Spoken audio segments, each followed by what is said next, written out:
सरस्वती शिक्षा समिति पाली द्वारा संचालित ऑनलाइन शिक्षण कक्षा 10वीं विषय संस्कृत प्रथमः पाठः जय सुरभारती। आज हम पाठ्य पुस्तक स्पंदना के प्रथम पाठ जय सुरभारती का अध्ययन करेंगे। यह पाठ डॉक्टर हरिराम आचार्य द्वारा लिखित जय सुरभारती पाठ से है। इस पाठ में कवि ने माँ सरस्वती की वंदना करते हुए उसे विभिन्न अलंकारों से अलंकृत करते हुए इस प्रकार लिखा है। जय जय हे भगवती सुरभारती तव चरणौ प्रणमामः। नाद ब्रह्ममयी जय वागीश्वरी शरणं ते गच्छामः। हे सरस्वती सुरभारती, आपके चरणों में हमारा प्रणाम। आप ब्रह्मनाद और वाणी युक्त हैं। आप वाणी की देवी हैं। हम सब आपकी शरण को प्राप्त करते हैं। इस श्लोक के शब्दार्थ इस प्रकार हैं। सुरभारती सरस्वती, शरणम शरण को, नाद ब्रह्ममयी वाणी युक्त।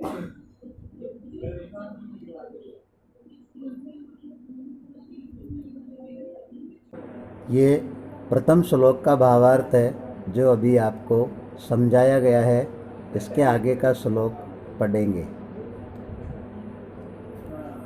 त्वमसि शरण्या त्रिभुवन धन्या सुरमुनि वंदित चरणा नवरस मधुरा कविता मुखरा स्मित रुचि रुचिरा भरणा।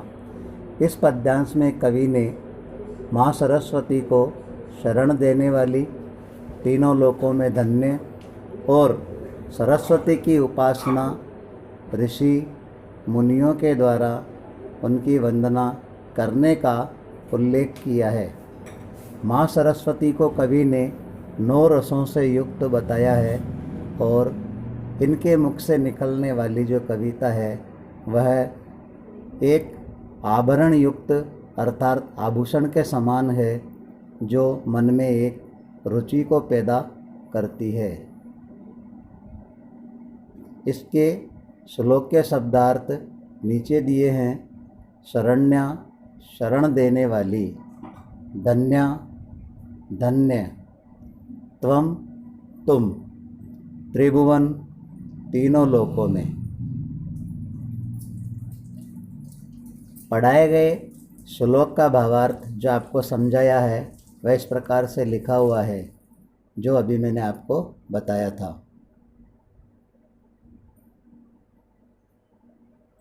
तीसरे श्लोक का हम अध्ययन करेंगे। आसीना भव मानस हंसे कुंद तुहिन शशि धवले हरजड़ताम पुरुबोधि विकासम सित पंकज तनु विमले। इस श्लोक में कवि ने माँ सरस्वती को मानस रूपी अर्थात अपने मन रूपी हंस पर विराजमान होने का आग्रह किया है। हे सरस्वती, आप मेरे मन रूपी हंस पर विराजमान होइए। आप चमेली, बर्फ और चंद्रमा के समान धोले वर्ण वाली हैं। आप मेरी दुर्बुद्धि को नाश करके और सद्बुद्धि का विकास कीजिए। आप श्वेत पुंडरीक कमल के समान और बहुत ही सुंदर दिखाई देती हैं। इस श्लोक के शब्दार्थ इस प्रकार से है।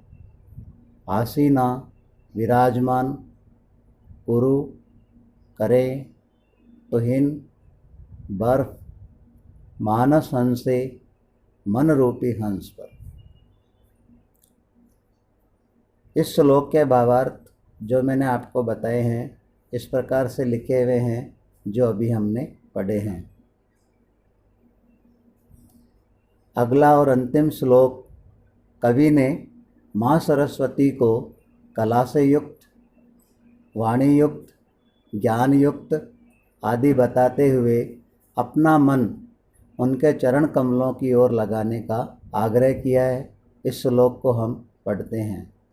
ललित कलामयी ज्ञान विभामयी वीणा पुस्तकधारिणी मतिरास्तान्नो तव पद कमले वैकुंठाविषहारिणी।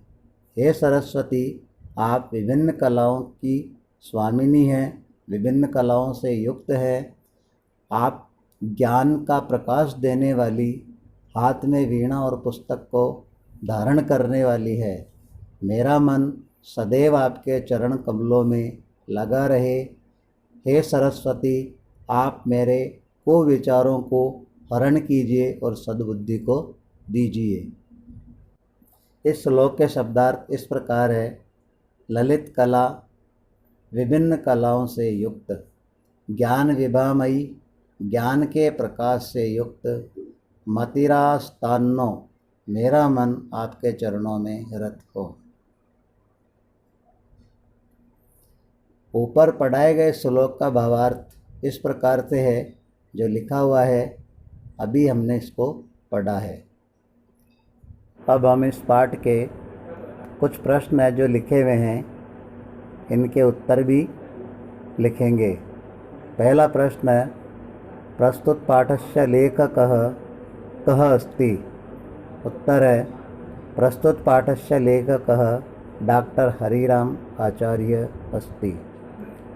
प्रश्न दूसरा, पद्यांशे कविः सुरभारती कां संबोधयति? उत्तर है, पद्यांशे कविः सुरभारती सरस्वतीं संबोधयति। तीसरा प्रश्न, पाठ अयं कस्मात् ग्रंथात् अस्ति? उत्तर, अयं पाठः मधुछंद ग्रंथात् अस्ति। प्रश्न चौथा, पद्यांशे कविः कस्याः वंदनां करोति? उत्तर, कविः सरस्वत्याः वंदनां करोति। अंतिम प्रश्न है, कविः सरस्वतीं कुत्र अध्यासयितुं कथयति? उत्तर, सरस्वतीं कविः मानसरूपी हंसे अध्यासयितुं कथयति।